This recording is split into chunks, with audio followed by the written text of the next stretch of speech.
mapagkakatiwalaan din sa malaking bagay. Ang mandaraya sa maliit na bagay ay mandaraya rin sa malaking bagay.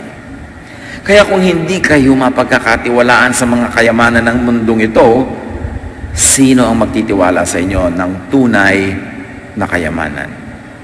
At kung hindi kayo mapagkakatiwalaan sa kayamanan ng iba, sino ang magbibigay sa inyo ng talagang para sa inyo? Walang aliping maaaring maglingkod sa dalawang Panginoon, sapagkat kamumuhian niyang isa at iibigin ang ikalawa. Paglilingkuran ng tapat ang isa at hahamakin ang ikalawa. Hindi kayo maaaring maglingkod sa Diyos at sa kayamanan. At naway paliwanag ng Espiritu ng Diyos sa atin ang tunay na aral ng nakakalitong kwentong ito. Isa-isahin natin at hanapin natin ang ginintoang butil ng mga aral dito. Luke 16:1-2. Jesus said to his disciples, "A rich man once had a manager to take care of his business, but he was told that his manager was wasting money." Siyempre, lagi may nagre-report, may nagkukwento, at nakarating sa tenga ng amo na naglulustay ng salapi ang kanyang manager. We are not told by Scripture if this was verified, if this was really checked and found to be true, but there was this accusation. So the rich man called him in and said, "What is this I hear about you? Tell me what you have done. You are no longer going to work for me." So on the strength of the reports, yung amo, tinatanggal na niya ngayon sa trabaho itong kanyang manager. Noong unang panahon, ang mga trabahador ay nakatira sa bahay ng kanilang amo, ang mga among mayayaman, may compound, maraming nakatira doon, dahil wala naman mga sariling bahay itong mga ito. Buti pa sa Pilipinas, may aliping na mamahay. Itong mga ito, mga aliping sa gigilid.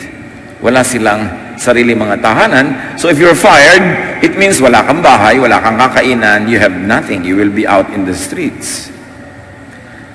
But the main lesson in this story, you should never be, and we should never be confused, is about accounting. It's about auditing. It's about the issue of wasting money. How the money was wasted, we do not know. We are not told. Yun ba ay wasted on extravagant projects for the same amo? Yun ba ay kinupit?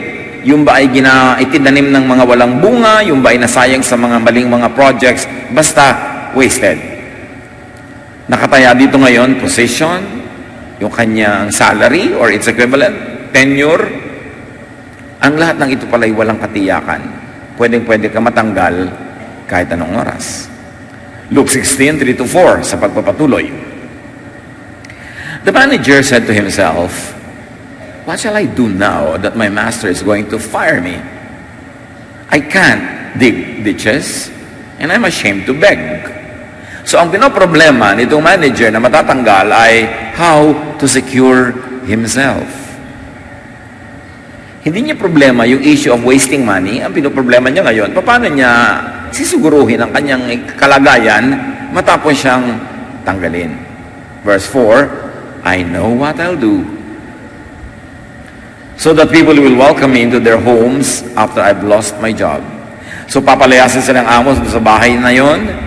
Ang kailangan niya, ibang titirhan. Ibang magiging amo niya, ibang kukup-kup sa kanya. So he's problematizing about finding security. At ang security na hinahanap niya, hindi yung magkapera siya at tustusan niya kanyang sarili, kundi may mga taong matuwa sa kanya para kupkupin siya kung pinalayas na siya ng kanyang original amo. The same verse in the easy-to-read version says, "I know what I will do. I will do something to make friends, so that when I lose my job, they will welcome me into their homes." In the New Testament Pinoy version says it, "Alam ko na, kahit matanggal ako sa trabaho, may tatanggap naman sa akin sa bahay nila.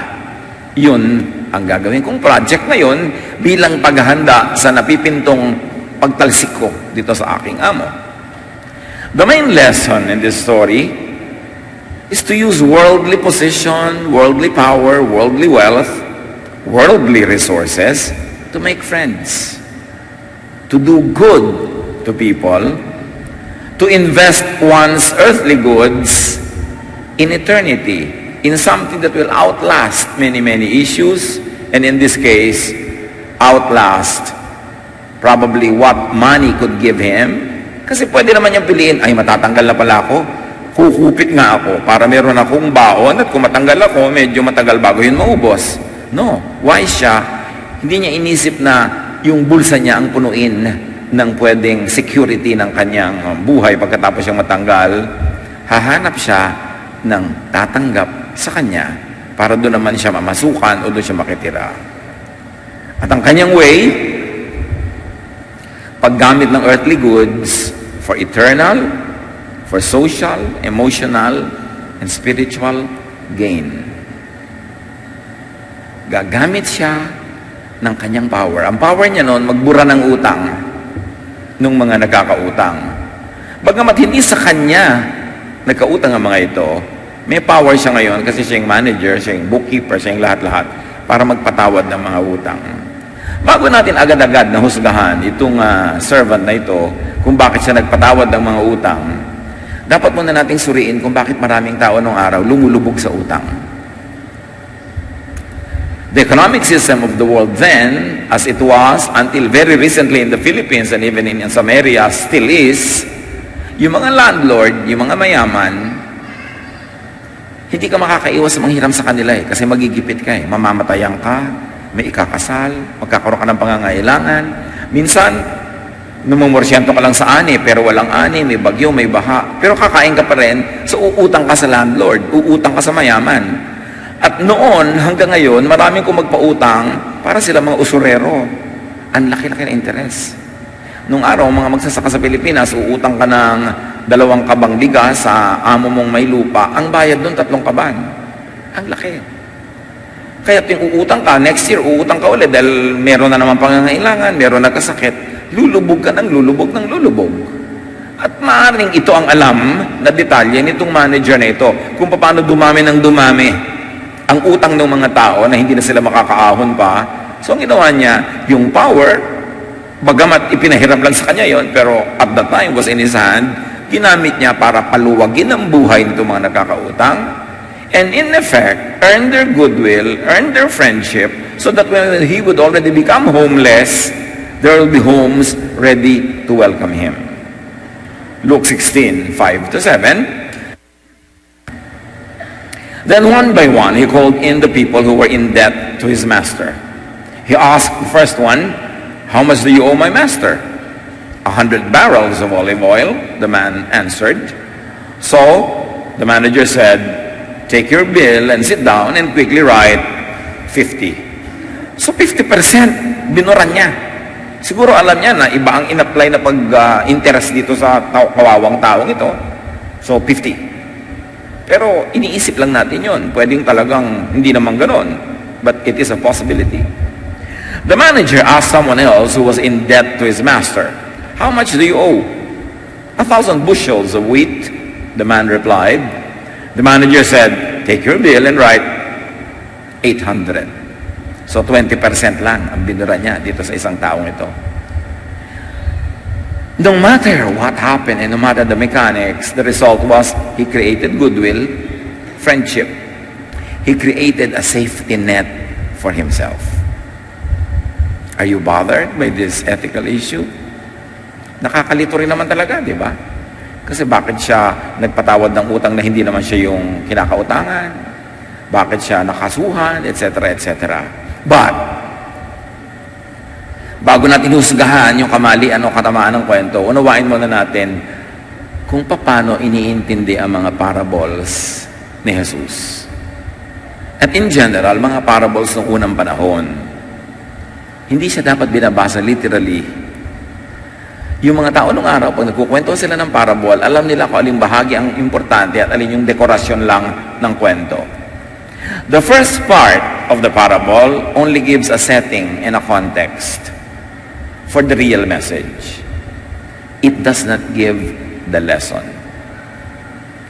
Halimbawa, yung may amo, tinawag yung kanyang manager, yung manager, nagpatawad ng mga may utang, hindi yun ang lesson. Hindi yun ang pagkukuhanan ng lesson. Because you will get a wrong idea. The first part of the parable does not really matter. Like the first part of a bugtong. Marami sa atin dito umabot pa sa bugtungan. It is sad, wala nang nagbubugtungan halos. Pero yung pagbubugtong is a mental exercise. Ang tatalino ng mga ninuno natin kasi pag wala silang magawa, nagbubugtungan sila. Nag-iisip, mga riddles. Kailangan gamitan mo ng utak para mamalutas. Kung hindi man, nagbabalagtasan sila, nagtutulaan sila impromptu na may sukat at merong rhyme. Ha? Ang kagaling nila nun, may mga mental exercises. Now, let's go to one bugtong. Isda ko sa Maribeles, nasa loob ang kaliskes. Sagot? Choir yata, alam niyo yung mga bugtong ano ba mga edad nyo? Hindi, talaga lang pala aral kayo. Isda ko sa Maribeles, nasa loob ang kaliskes. Ang sagot, sili. Bakit sili? Yung mga buto ng sili, nasa loob para mga kaliskis ng isda. Okay? So, yung isda ko sa Maribeles, baliwala yun ang first part. Hindi mo yung pinapansin, hindi yung kasama sa riddle. Kasi kahit isda ko sa Tondo, isda ko sa New York, won't change the answer. But the important thing is the second part. Nandun yung ideya, nasa loob ang kaliskis. So yun ang mahalaga, hindi yung part 1. Heto na si Ingkong, bubulong-bulong. Sagot? Bubuyog. Di ba? Bubulong-bulong. Ngayon, kahit na ito na si Tita, ito na si Lola, ito na si Madonna, walang kinalaman yung sa bugtong. Ang mahalaga yung bubulong-bulong. Kaya lang, alam mo magbubugtong ka, sabi mo sa pinsan mo, may bugtong ako sa'yo. Ano yun? Bubulong-bulong. Kulang naman, lagyan mo dekorasyon. Kaya, eto na si Ingkong, bubulong-bulong. Pag ang pinakinggan mo, yung Ingkong, hindi mo masod. Kasi yung mali ang tinitingnan mo, yung Ingkong, doon sa bubulong-bulong ka tumingin. Ganon din ang pagbasa ng parable. Heto na si Kaka, bubuka-buka ka. Anong sagot? Gunting, hindi balerina. Ano ba naman kayo? Gunting. Pero walang kwenta yung heto na si Kaka kasi pwede yung heto na si Vilma, heto na si Nora, heto na si Amalia. Hindi pa rin masosolve yun. Kailangan yung bubuka-buka ka. Nandun ang idea.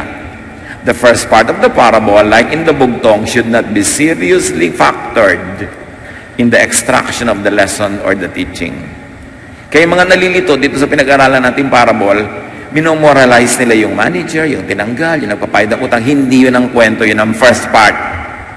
Ang mahalagang aral sa parable ay nasa second part. At heto yung second part, beginning with verse 8, Luke 16. The master praised his dishonest manager for looking out for himself so well. That's how it is. The people of this world look out for themselves better than the people who belong to the light. It's the word of Jesus. Sabi niya, alam nyo, kapuri-puri yung matalino, creative, madiskarteng manager na yan. Di tulad ng maraming taong relihiyoso, mga taong espiritual na naturingan, tapos sa practical, talunan. Laging walang diskarte. Walang production, laging api, laging kawawa. Sabi, dyan magaling yung mga hindi relihiyosong tao. Ang galing nila sa mga practical na bagay. And Jesus was just one breath short of saying, sila ang tulatan nyo. Hindi ko mo kayo relihiyoso o maka-Diyos, italunan na kayo, lagi kayong lugi, lagi kayong torpe, patay-patay. Sabi ko, dapat madiskarte ka. The master knew what worked. Goodwill. Safety nets. In other words, don't waste resources on selfish indulgences. Invest in relationships. Relationships with people and with God. Kumisan, meron kang isang tinulungan nung matagal na, hindi naman masyadong malaking bagay sa yung itinulong mo, pero malaking bagay pala sa kanya. Tapos pagdating ng panahon, siya na ngayon ang tumatanaw sa iyo, tulong na ang naibigay na sa iyo, times 10, times 20 na nang naibigay mo sa kanya noon. Kasi nakapag-create ka ng goodwill. Kung yung pera na hawak mo, ibinigay mo sa isang estudyante na ibayad niya ng isang SEM, kahit isang SEM lang na idugtong, nagkadugtong-dugtong, natapos siya, at marunong siyang tumanaw sa'yo, higit-higit pa doon ngayon ang ibabalik niya sa'yo. Yun ang message ng kwentong ito. Na itong manager, imbes na yung perang pwede niyang kupitin para ma-secure niya ang sarili niya, sarili niya, no, ibinigay niya sa iba, created goodwill, created friendship, at yun ngayon ang aasahan niya na sa pang mas mahabang panahon ay magiging kapakipakinabang sa kanya. Now, spiritualize that. That whatever we have, instead of indulging only on selfish consumption, i-invest natin in the kingdom of God, i-invest natin in the promotion of His work, in the doing of the charitable and loving work of Jesus. You are actually winning goodwill with God. At kung natuwa sa iyo ang Diyos, nag-invest ka sa tama, yun ang safety net mo in the future. If you like to really over-spiritualize that, think about it as benefiting you in eternity.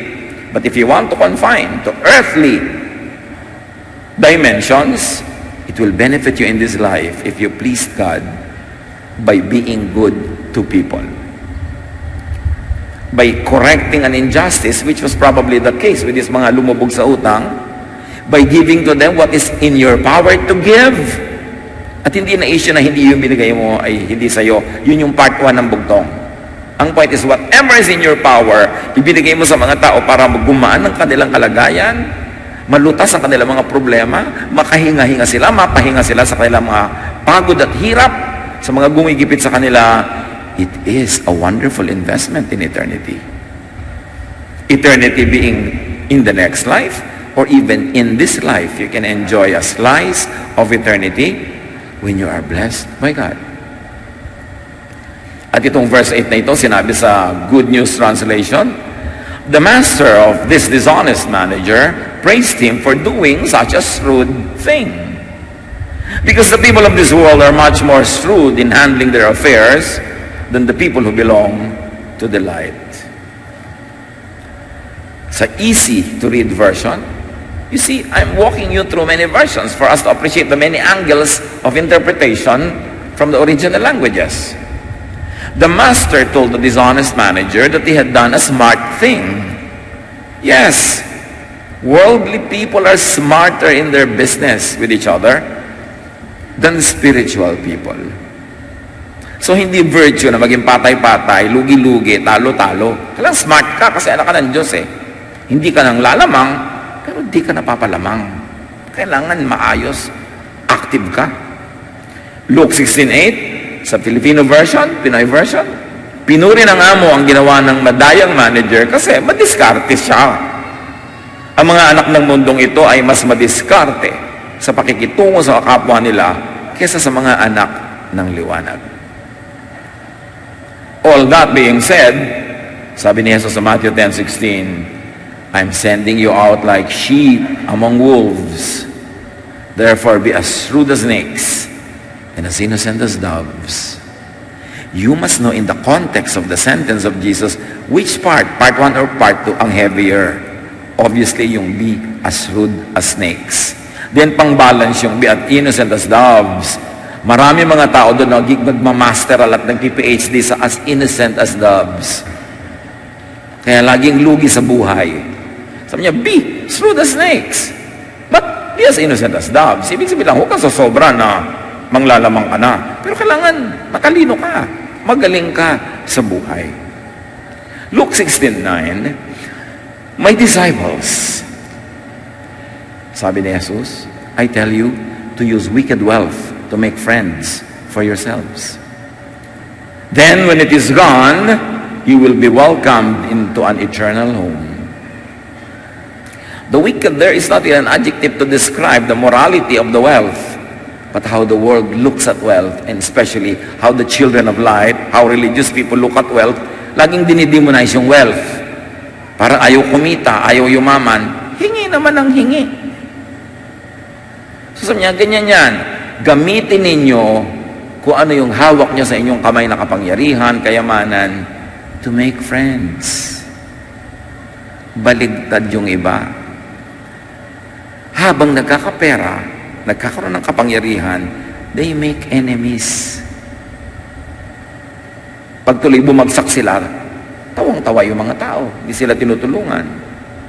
Pagka meron kang resource, time, treasure, talent, use it to make friends. Yan ang turo ni Jesus. And, of course, indirectly, through God, directly to people. Bakit sabi ni Jesus, whatever you do to the least of these, you do to me. So when you make friends with people, you make friends with God. When you help people, God considers it as helping Him, although He doesn't need help. Therefore, siya ang nagbabayad nung parang nagiging utang na loob. And God is no man's debtor. Hindi siya pumapayag na may utang siya, nagbabayad siya agad. So pag nagpautang ka sa iba, tumulong ka sa iba, nagbigay ka sa iba, inaari ng Diyos sa kanya ginawa, siya agad ang magbabayad. Dahil mahal niya yung mga taong tinutulungan mo. Sabi niya, yan ang gayahin niyo, matalino. Meron siyang konting kapangyarihan. Bago nawala yun, bago naubos yun, ininvest niya in developing friendships and relationships with people, and indirectly, which is really the true lesson, a relationship with God. The method here of how he did it is not the main issue. That's part one of the story. But the shrewdness, the wisdom to not rely on earthly goods for future security, in fact, to use earthly goods for future security, that is the lesson of the story. What do you do with your earthly goods? What do you do with your time, your talent, your treasure? Pag nagka-treasure ka ba, naghahanap ka agad ng matutulungan, mapapaluwag ang loob, mapapagaan na ng dalahin, o bibili ka agad ng mga branded items para siya inggitin. Pagkakakain ka ba, meron kang pambili, naiisip mo agad na, makabili ng extra, maibigay sa waiter na to, iuwi niya sa asawa niya. O magpapabalot ako ng extra, paglabas ko doon, may mga pulupulube, maiabot ko. O pipicturean mo agad ang pipicturean kung gaano kamahal yung pagkain mo, ilalagay mo agad sa Facebook at sinabi mo sa mga kaibigan mo ng high school, Kitam! Diba? Ang yaman-yaman ko na ngayon. So, what do you do? Pag nagdi-display ka ng mga ganyan sa mga social media, is it to inspire people to do hard work so that they too can afford these things? Or is it to just display wealth? What do you do with the earthly resources? Binabantayan pala ni Jesus. At pag matalino kang gumamit ng resources, na ang ending, you made friends, you help people, it is a good investment in your eternity. And even in your here and now. Luke 16:9, the same verse in the easy-to-read version. I tell you, use the worldly things you have now to make friends for later. Then when those things are gone, you will be welcomed into the home that lasts forever. The home of God, the presence of God, eternal life. Meron palang value sa eternity, lahat yung ginagawa natin in this life. In the New Pinoy version, sinabi ko sa inyo, gamitin nyo ang pera ng mundong ito para magkaroon kayo ng mga kaibigan. Para pag naubos na yun, tatanggapin kayo sa tirahang walang hanggan. Sino ang tatanggap sa'yo? Yung mga tinulungan mo, yung naging kaibigan mo. At kundi man sila, ang Diyos ang tatanggap sa'yo. Yun ang true wisdom. Use worldly resources for emotional and spiritual gain. Kailangan ito ng konting concentration, mga kapatid. Sinabi, pag ginawa mo ito, you will have a slice of heaven. It is good for your eternal life. Now, eternity is not only after you die. Eternity is every time, all the time. So in this side of life, when you do what is pleasing to God, God's presence becomes very powerful in your life, that the effect of that presence becomes great blessings that could be measured, could be felt, could be seen, could be tasted. Then you have a slice of eternity here and now. You experience heaven here. Kaya nga, ang turo ni Jesus na prayer, Thy kingdom come. Hindi sinabing, bring me, Father, to your kingdom, kasi mamamatay ka na nun. Ang prayer, bring your kingdom down to me where I am at this time, right now. How does the kingdom of God get down to you? Thy kingdom come. When you are ruled by God, rule means king, kingship, kingdom. When you are ruled by life in your daily life, you are in the kingdom of God. Hindi mo na kailangan maghintay mamatay para pupunta sa mga ulap-ulap, may makikita ka mga anghel na walang katawan, ulo lang, tutug-tug-tug-tug, tapos mga, ay, nasa heaven na ako. Heaven is a state of mind here on earth also. Well, there is a heaven there, there's a heaven here. And that heaven here you enjoy when you live under the kingship of God. The kingdom of God becomes yours, meaning peace, serenity, contentment, love, quietness, rest. That is the kingdom of God. Hindi mo kailangang mamatay para hintayin na mangyari yon. Pag nabubuhay ka dito, ayon sa kautusan ni Jesus, na-advance sa'yo ang kingdom of God. Bagamat sa buhay natin, kumisan, come and go, depending on the degree and the frequency of your obedience.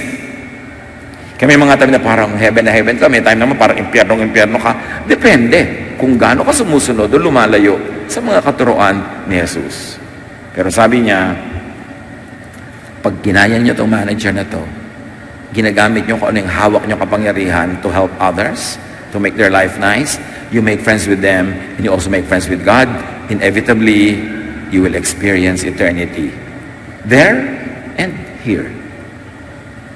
Luke 12, 33 to 34. Sell your possessions and give to the poor.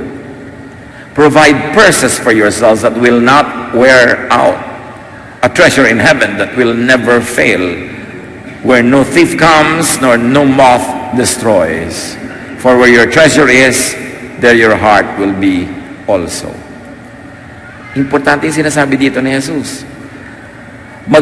Sabi, dapat magkaroon kayo ng pitaka ng wallet na hindi na uubos ang laman, hindi na nanakaw, hindi na dudukutan, at hindi na de-devalue, hindi na de-demonetize yung laman.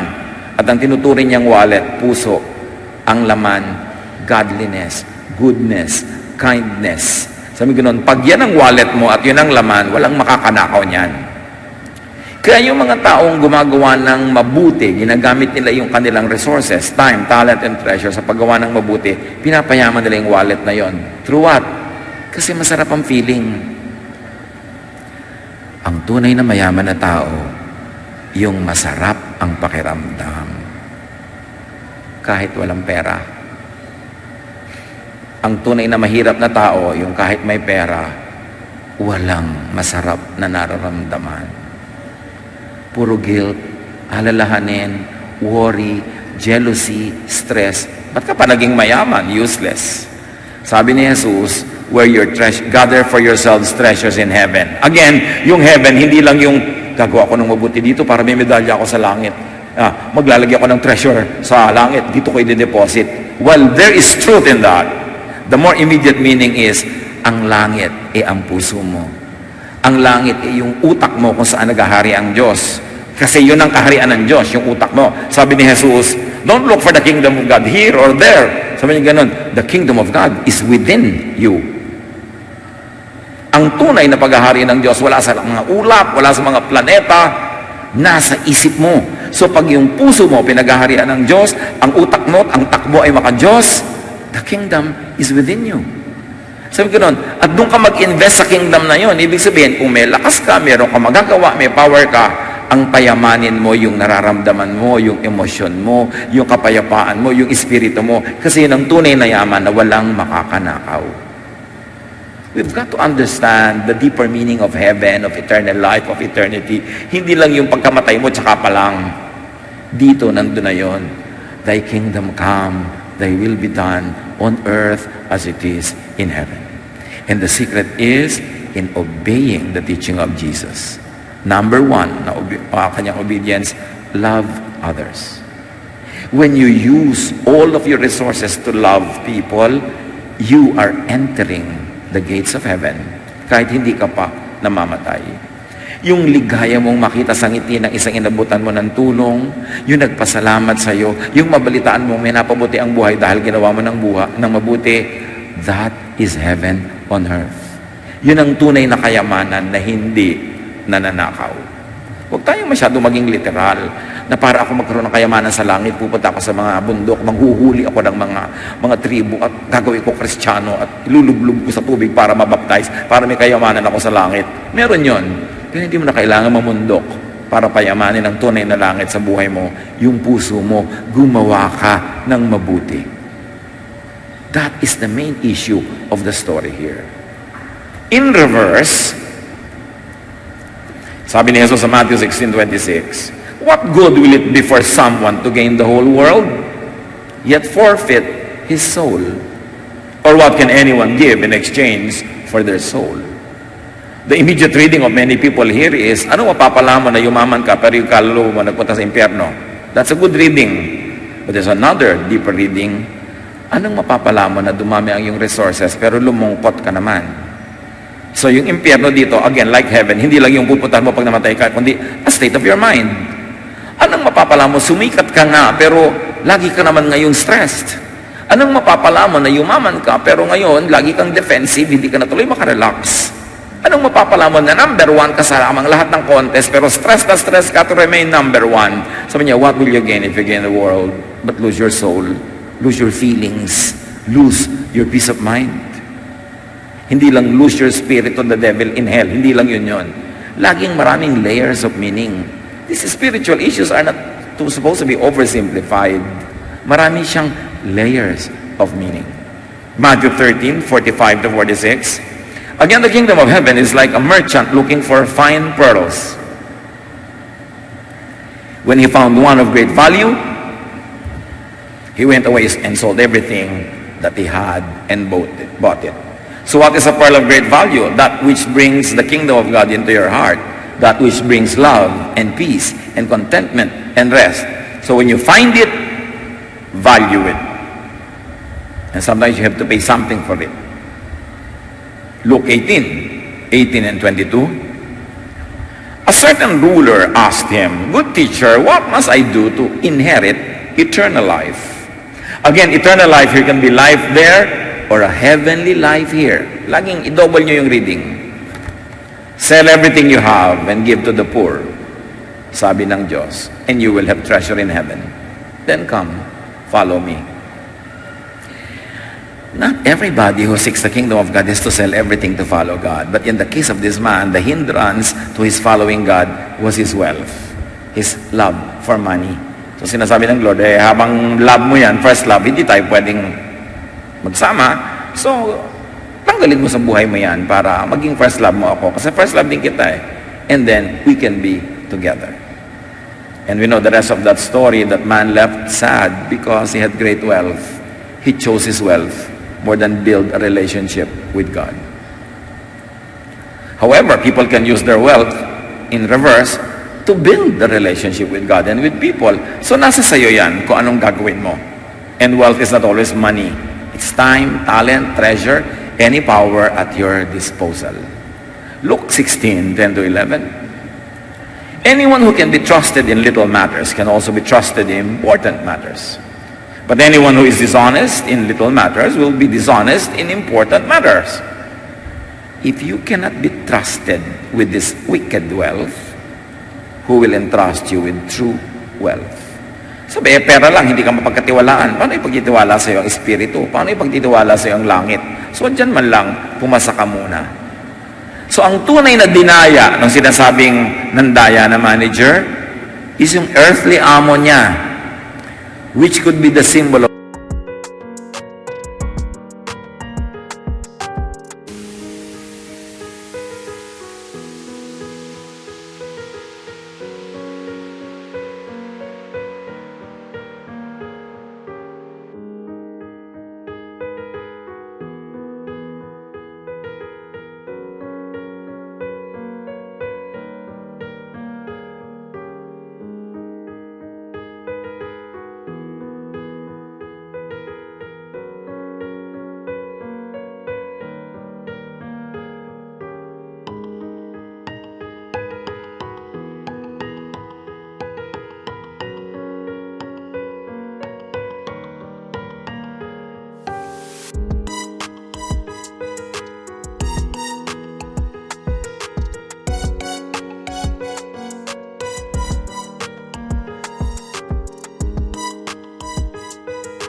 world and worldliness.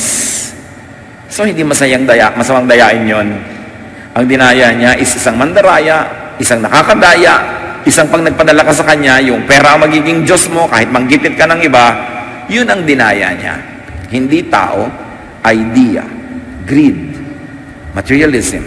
Yun ang binetray nitong manggagawa na pinuri ni Jesus. Luke 16:11, kung hindi kayo mapagkakatiwalaan sa kayamanan ng mundong ito, sino ang magtitiwala sa inyo ng tunay na kayamanan, ang kaharian ng Diyos? Luke 16:12, and if you cannot be trusted with what belongs to someone else, who will give you something that will be your own? Yung parable of the talents, isa binigyan ng malaking puhunan, isa medium, isa small. Yung binigyan ng medium, medium din ang tinubo. Yung big, big din ang tinubo. Yung binigyan ng small, wala siyang ginawa. Binaon lang niya yung puhunan niya sa lupa. Hindi niya pinarami. Nagalit sa kanya yung master. Lahat kasi na binibigay sa atin, dapat pinaparami natin eh. Matthew 25:26-27, his master replied, "You wicked, lazy servant. You should have put my money on deposit with the bankers so that when I returned, I would have received it back with interest." Ayaw ng Diyos na yung ibinigay niya sa iyo, isasoli mo lang ng walang kinita, walang binunga, at wala malang interest, zero. Mapapagalitan ka. At yung konting ibinigay sa iyo, babawiin pa at ibibigay yon doon sa marami na dahil siya ang nagpaparami. Kilalanin niyo ang Diyos sa mga ipinapakilala ni Jesus, ha? Hindi siya tolerant sa mga tamad, mga palaasa. Binigyan mo ng talent, ayaw gamitin yung talent, ayaw i-develop, babawiin yan. Ibibigay dun sa mayaman na, yayaman pa. Kasi ang gusto ng Diyos, laging nagmumultiply tayo. And you've got to invest all your talents in the heavenly bank, which is the work of Jesus. It doesn't have to be straight religious work. Maraming work si Jesus, magpakain ng mga mahihirap, mag-aruga ng mga kawawa, mag-alaga ng mga may sakit. It doesn't have to be in the name of any religion. Kasi beyond religion, yung mga gawa ni Jesus, Jesus is above religious identity. Luke 16:13, you cannot be the slave of two masters. You will like one more than the other, or be more loyal to one more than the other. You cannot serve God and money. Dapat you use your money to serve God. You don't sacrifice God for the sake of money. So, mukhang pinuri ba yung madaya? Mukhang panalo yung masama? Mukha bang crime pays? Of course not. That is not the lesson. The lesson is Colossians 3:2. Set your minds on things above, not on earthly things. Value human relationships more than money. And if you can use money to enhance human relationships, the better for everyone. The shrewd manager did this. Jesus made him an example for all of us. Matthew 6:19-20. Do not store up for yourselves treasures on earth,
where moth and vermin destroy and where thieves break in and steal.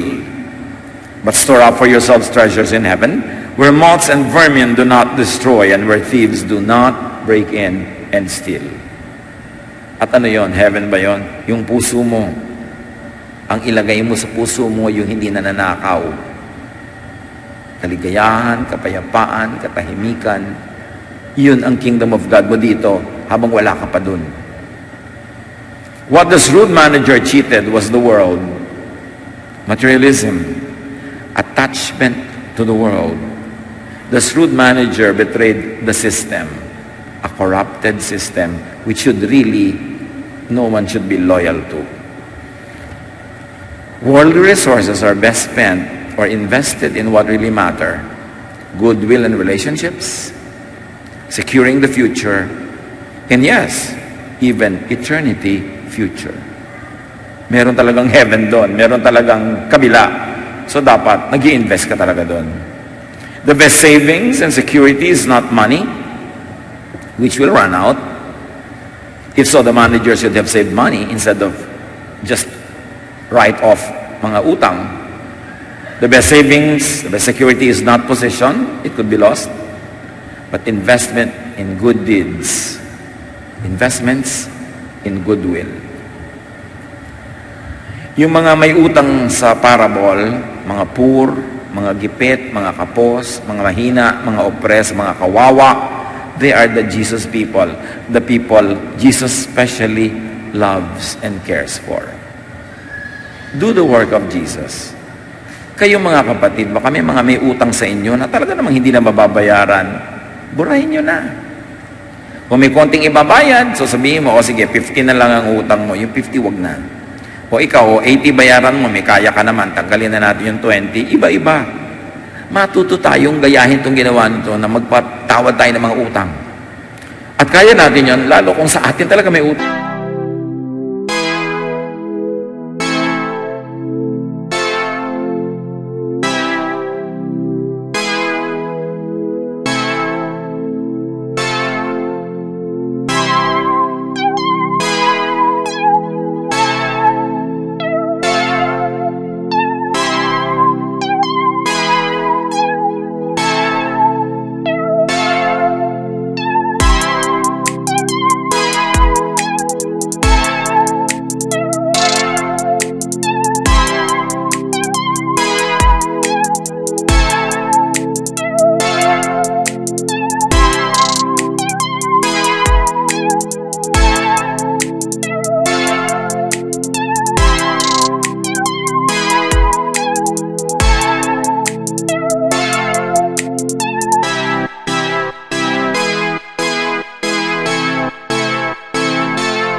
Utang.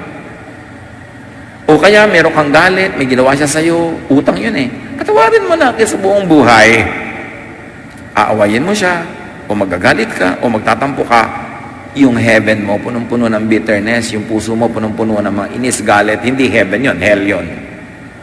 You've got to always create heaven in your heart. And it's only by doing the work of Jesus that that can happen. Secure yourself through and by investing in the wellness of your soul, your spirit. Yung mga tao, bigla-bigla na lang kumisang namamatay, naninigas, inaatake, kasi marami silang na-deposit sa puso nila ng mga negative things. Inis, galit, stress, poisonous yan. Hindi mo kailangan ikaw lagi ang maglagay, pero nilalagyan niya ng mundo, pag pinayagan mo, mapupuno. Ikaw ang magbabayad, because whatever you plant, you harvest. Ituring nyo ang inyong isip, ang inyong puso na kaharian ng Diyos. Huwag kayong magpapasok ng mga panggulo, pampahira, pamparumi, kasi kayo rin ang magdadala. Because the kingdom of God is within you. Father, thank you.